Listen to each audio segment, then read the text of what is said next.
This video is discussing the issue between universal iPhones and unlocked iPhones.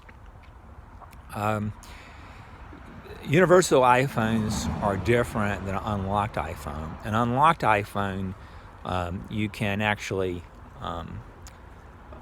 use it on different carriers and it will work. Also, the newest iPhones, the iPhone 11s and the 11 Pros, also have an Esim card in it. And if you have an Esim in it, if it's an unlocked phone, you can be able to use another carrier. And if you're using a CDM carrier, you can't use another CDM carrier, but you can use a GSM carrier. So you have to switch them. So if you're using GSM, then you'd have to use a CDM carrier on your eSIM. Your eSIM is entered electronically and is a little bit different. Okay, that's the unlocked phone. But the universal phone is a little different. With a universal phone, once you put your SIM card in, it's going to be locked to that carrier. And so that can be a problem because we'll say you want to use an eSIM. Well, if it's locked to that carrier, I don't know that eSIM is going to work. So you're going to have a problem there. If you're using Verizon, there are some people that claim that will change it where it'll be an unlocked phone. I actually use Verizon, and Verizon has a policy to lock all phones for 2 months. And so I'm not sure how that will work. So what's the difference between an unlocked phone and a universal phone? Well, it depends where you buy the phone. If you get the phone from Apple, you can order an unlocked phone from Apple.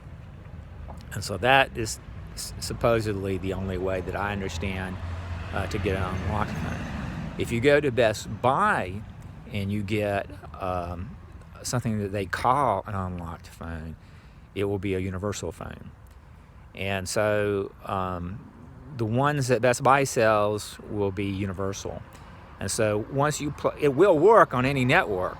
And once you plug that network card in, it will lock to that network. And whether you can use the eSIM or not, I doubt that. But you're taking a big risk on that.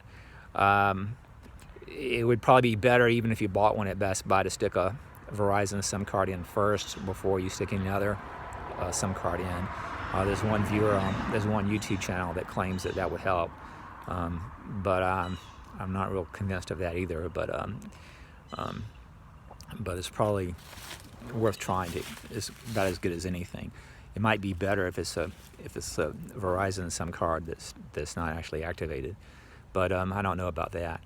But anyway, the main difference between universal and unlocked is an unlocked phone. You can use it anywhere and to any carrier and plug it in, and it will work, and you will be able to use your eSIM, and that'll work fine. If you buy a universal unlocked phone, then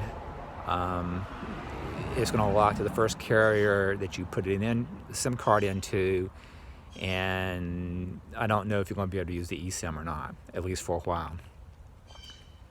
And if you go to the Best Buy website and you look at the reviews and stuff like that, there's a lot of people in there with complaints about similar issues. So anyway, I like Best Buy, and they're a great place. But anyway, but as far as buying an iPhone, I think the safest place to buy it is probably going to be Apple. Everything with Apple is not necessarily rosy either. I mean, if you have problems with Apple, you could spend a long time there trying to deal with issues and try to get things fixed. And so you could have a very long wait to deal with issues. And sometimes their online ordering system isn't always the best, and they sometimes have trouble canceling orders and doing different things. And so they get hit real heavy with a lot of orders, and so everything is not necessarily rosy there, but it's the safest place to actually buy anything as far as dealing with an iPhone. Anyway, that's all I have for now. If you haven't subscribed yet, please subscribe, and thanks a lot.